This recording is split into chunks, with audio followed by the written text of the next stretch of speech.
30 декабря мы со своей женой находились On на своей December работе в центре 30th, my города. wife and I were at the restaurant we own in the city center, around 100 meters from the central square. We left to run some errands. When we got to our car parked outside, explosions rang out in the sky. At first, we thought it was Russian air defense systems, but it was very loud, very powerful, and frightening. My wife immediately ran back inside.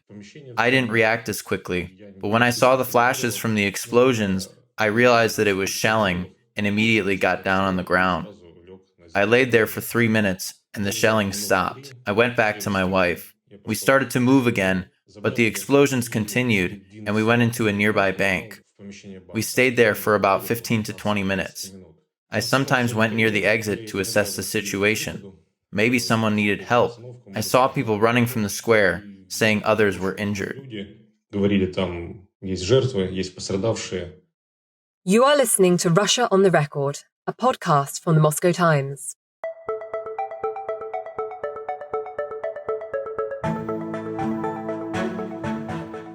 The Russian city of Belgorod made Russian and world news in late 2023 and early 2024. Located just 40 kilometers from the Ukrainian border, Belgorod faced a deadly shelling incident on December the 30th. The attack occurred just before the New Year, a major holiday in Russia, and came the day after the Russian army launched widespread strikes on Ukraine. The attack on central Belgorod, a city with a population of around 350,000, was devastating. It resulted in the deaths of 25 people, including 5 children, and injured over 100 others, many of whom remain in serious condition in hospital.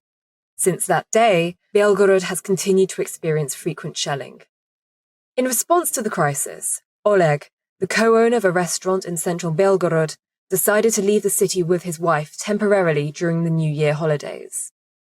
Когда закончились обстрелы и уже можно было перемещаться. When the shelling ended, we could go outside again. We went back to our restaurant to make sure our employees and customers were safe.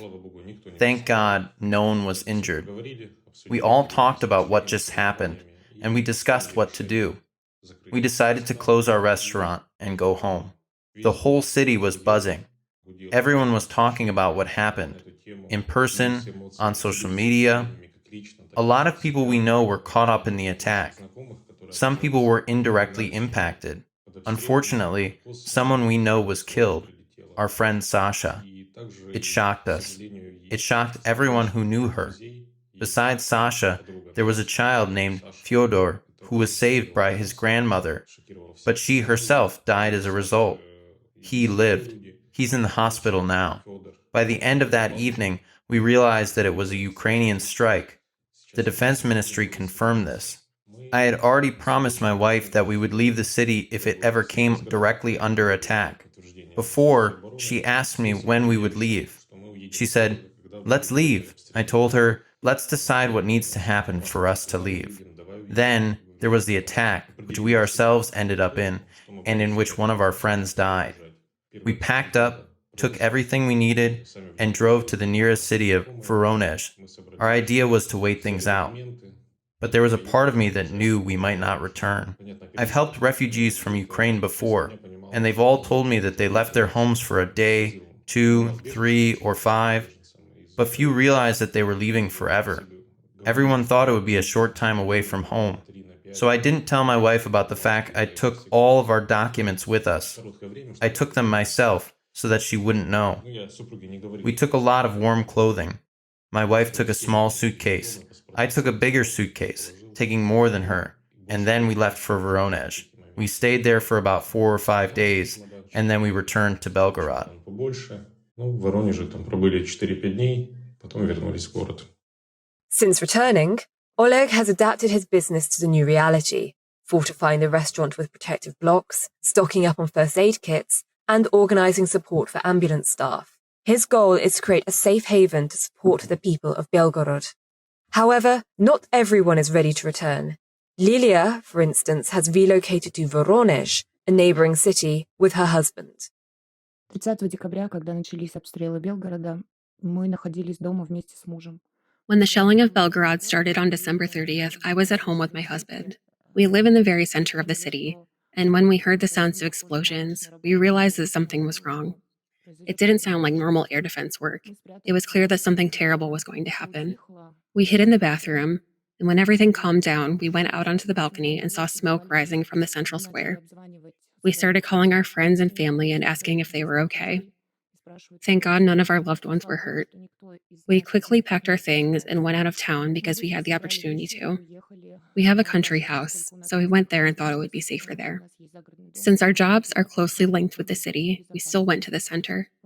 We did not dare to leave the city for a long time, but we've more or less sorted out our affairs for now.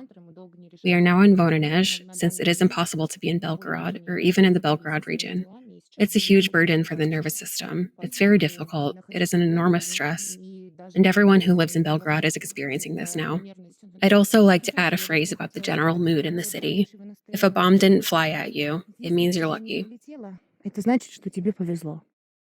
The exact number of people who have left Belgorod is uncertain, as there are no official statistics.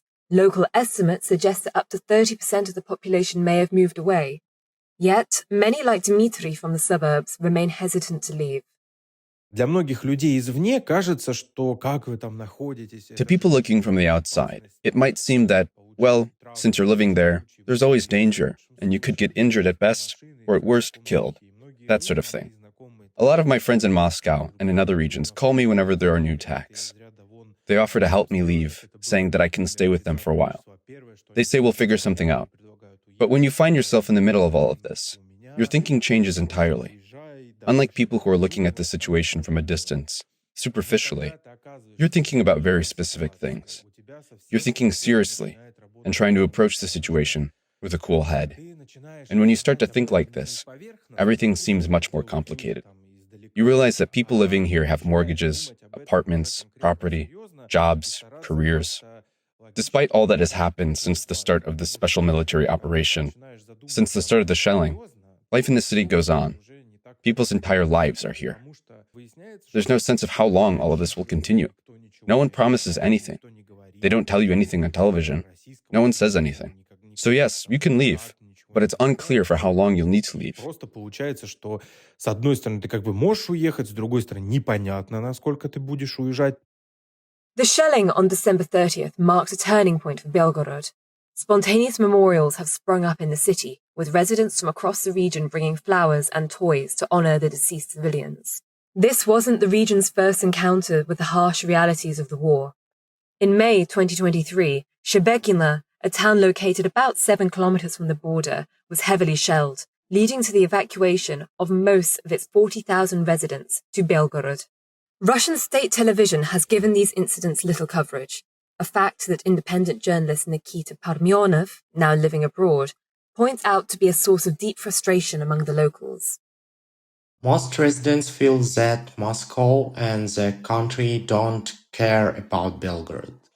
There is little talk about the shelling of Belgrade on federal channels, and Putin, who starts this war, is also removed from the problems of the residents of the region.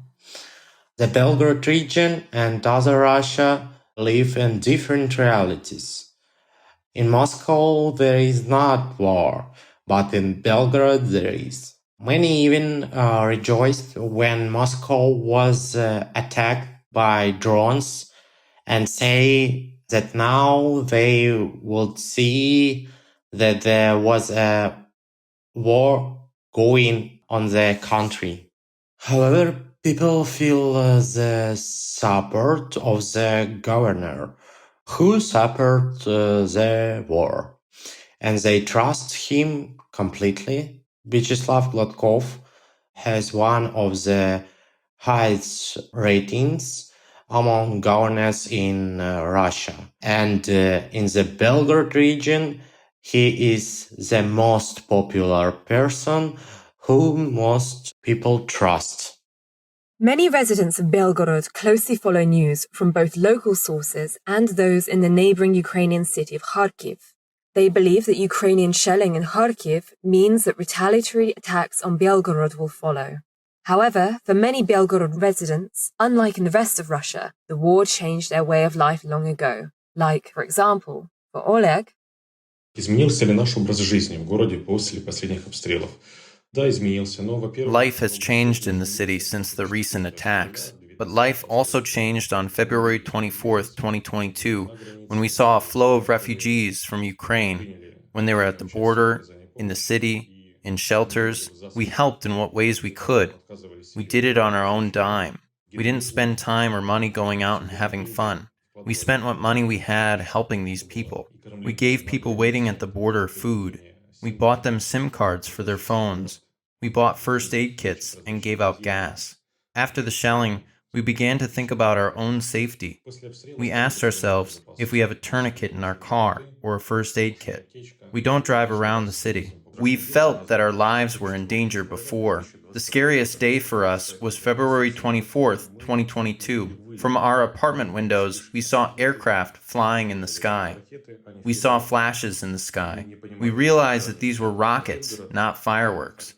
We didn't immediately understand where they were headed, to Belgorod or Kharkiv. It was difficult for us either way. My parents were in Kharkiv, and so was my son. We were in Belgorod, and it was terrifying. It was a shock for the entire city. There was panic. That much was clear from the long lines at the gas station, which is on the way out of the city. On TV, they were saying not to worry, but that didn't matter. The city was in a state of shock. Other events and other strikes had much less of an emotional impact. Later on, we had gotten used to the attacks, even those on the city center. As for the shelling of Shibyana, yes, it was frightening. People realized that the dangers were closer than they had been before. But at the same time, there was some kind of solidarity in the city. There is more of it. In fact, Belgorod residents helped refugees from Ukraine. We've gotten better at helping them. And when the events in Shibyana happened, the city reacted very quickly. Residents of Belgorod helped ship humanitarian aid, taking them to temporary shelters. As far as fear is concerned, well, yes, some people were afraid, while others were not. It's hard to speak for everyone. We were no longer afraid because the most frightening day for us was February 24th. Страшное для нас было 24 февраля. For decades since the Soviet era, residents of Belgorod have traveled to Kharkiv, Ukraine's second largest city, for education, shopping, and entertainment. That was until 2022. Nikita Parmonyov recalls these times with nostalgia. Before the war, there were very close ties between Kharkov and Belgorod. In both cities, there live many people in whom the wife is Ukrainian and the husband is Russian and vice versa. There were very strong economic, cultural and social ties between the regions. Many had relatives, children and parents living on the other sides on the border.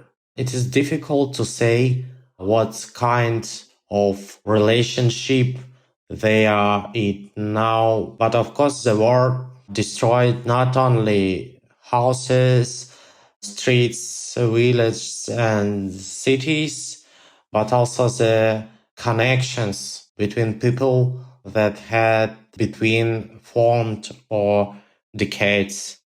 As the war nears its 2-year mark, Belgorod remains one of the Russian regions most affected by the conflict. How has this affected the mood in the city? Here's what Dmitry, a resident of Belgorod suburbs, told us. Люди, с одной стороны, очень устали, очевидно. People are obviously tired. In private conversations, they express shock and fatigue. Everyone feels it here. It's difficult to explain to people why all of this is happening, why a country with the world's first or second most powerful army has ended up in this situation, why we've been pushed back from the Kharkiv region after we first went in. We've ended up right near the front line. Ukraine can fire on us, but we don't seem to be doing anything about it. And people who trust the government, they create these myths, different theories that maybe some agreement was made, that our soldiers standing there on the border were given an order not to return fire. But there are others who try to make sense of this situation from a more objective point of view. These people cannot speak their mind publicly. After all, we're talking about a special military operation. You'll discredit it as soon as you speak. And people know this. They feel this. You can almost touch this feeling when you talk to people. Can you imagine that something like this would happen on December 30th, right before New Year's Eve, during a holiday party at work, for instance? But life goes on. People calm down. They relax. They continue to go about their business. But when you talk to them about what's been happening, like what happened on December 30th, or about the special military operation in general, then they say they're tired. They feel abandoned. They do not understand why any of this is happening. There's a feeling of constant anxiety, but there's no way to release this growing feeling inside you. There's no pressure valve. You can't say anything in public. There's only one correct point of view, that everything is fine, that all is going according to plan, that the enemy will be defeated. And if you don't agree, well, you're the enemy, or you're just confused, or maybe a spy. А если ты не согласен, ты либо предатель, либо мямля, либо шпион. Lilia, a Belgorod resident who has moved to Voronezh, says that among her contacts, faith in the state and its leadership have significantly fallen. Властей особо никакой помощи никто не ждет. Nobody really expects any help from the authorities, because I know people whose windows were broken, and they don't even apply for government compensation to replace them. They replace them on their own because it's easier. Nobody wants to get involved, so to speak. The political attitude towards the war has also changed. People have probably realized that it affects them directly. And if there were people who were supporters of the war or who had a neutral attitude towards it, now I can't find a single one. Everyone is negative, and many have even started to understand the real reason for the start of the war. It turns out that Putin started it, and Putin is to blame. Оказывается, что Путин ее начал, и Путин виноват. Vladimir Putin has called the strikes on Belgorod a terrorist attack and said the city's shelling will not go unpunished. But despite the timing of the attack, he did not mention Belgorod in his traditional New Year's address, which is viewed by tens of millions of people across Russia. In mid-January, Russian blogs citing unidentified sources even reported that Putin, who has begun his election campaign, may visit Belgorod. This would be the Russian leader's first visit to a border city since the start of the war. Thanks for listening to Russia on the Record. See you in the next episode.